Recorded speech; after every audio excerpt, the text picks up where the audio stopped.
First of all, we will just show you what the controls mean. Here on the left hand side is a list of all the players that we have captured. So as you click on a specific player, such as Tony here, you can see on the bottom the horizontal timelines represent the two games that Tony was involved in. The first game was against Ian on the 23rd of the 5th 2011, and the second game was against Damien on the 14th of the 4th 2011. And if you want to scroll through the match, you can just grab the scroll bar and scroll through the specific section.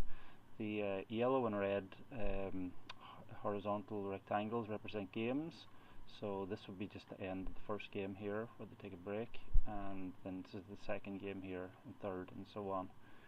So as well as that, you have multiple camera angles, and right now we're looking at the aerial view, and if you want to switch to a different angle, you just hit the camera button in the top right here and you can browse through the different angles. And we have selected 8 or 9 of them, but some of them we don't use as often, but some of them then are more important. So this is generally one of the better ones. So here on the right hand side is the user query panel, and this allows you to construct specific queries based on the player and ball positions. And also down below here is the events, so if you want to get specific events based on Tony's, and if you were looking also for Damien's events, you would just click on Damien here and they will come up along here. So there's all Damien's serves, forehands, backhands and rallies. So the first thing we will show is the user query panel. So to return and the particular query we're looking for is to find all the serves from a particular match. So if I select the Peter and Bart match here and just click on it, this populates the user query panel and the event panel with Peter's events. So we can see here player 1 in the match up in the top right is Peter and Bart is player 2. So if we just click on Bart here and we select the box, and we do likewise then for player 2. So we draw a box for it represents player 2. So what we're saying here is that this is where Peter is located within this bounding box, and here is where player 2 is located within simultaneously inside this region. And then we draw the trajectory for the ball that we are looking for. So we're looking for general shots that travel in this start here and continue on to somewhere within this box, and you can filter out then by specific shot types. So here we're just looking for serves, so we just click the serves box and this is the query is ready then. So I will just click the search button, so it queries the database of player and ball tracks and finds all matches, and any of the matches that are found will be displayed along the match time, the horizontal match timeline here, and we'll be able to select them. So here we can see we've got about 4 or 5 events that are returned. So we just look at the first one. So here is the serve from Bart, and likewise again the serve which follows similar trajectory of the ball path. So these are all automatically indexed, and likewise, so you can go through each specific one. So if you are also looking, just another example of a query that you might want to find all returns from a specific region. So we might draw again, we expect player 1 to be in that and player 2 to be within this region here. So we can then select the shot type. Rather, this time it's coming from the return area back up to the server, so it's a return stroke, and we're just looking for forehands, so we select only forehands and deselect the rest, and we just click search here. So again, this will it'll query the database, and all the results will be populated up on the match timeline. Okay, so it's returned now, so we can just have a look through these specific ones. As you can see here, the ball follows a similar path. That's the return there from the player in blue, and you can look at different camera angles of the shot. So let's say we just want to go back here to player 2's watch his return shot,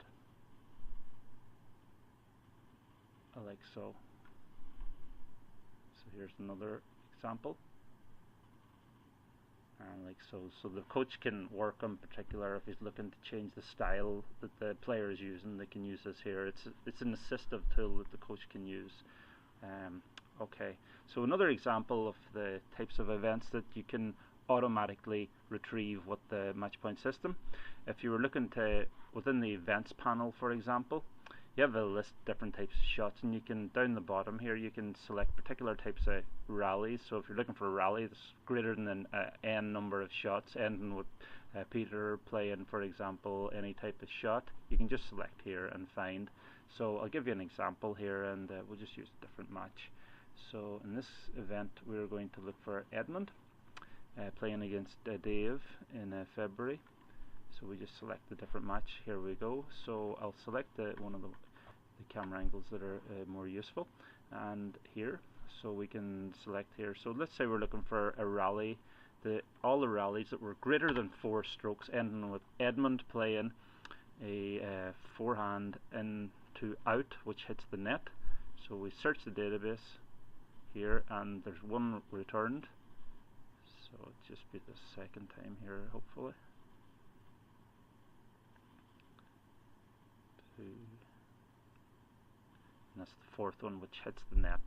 So that's an example of how you can find the types of queries. And if you're looking for maybe just any rallies that are greater than 4 with Edmund hitting any stroke, you can similarly just have a search here, and here's all the rallies which are greater than 4, where Edmund will end with a particular stroke. Let's move the second one.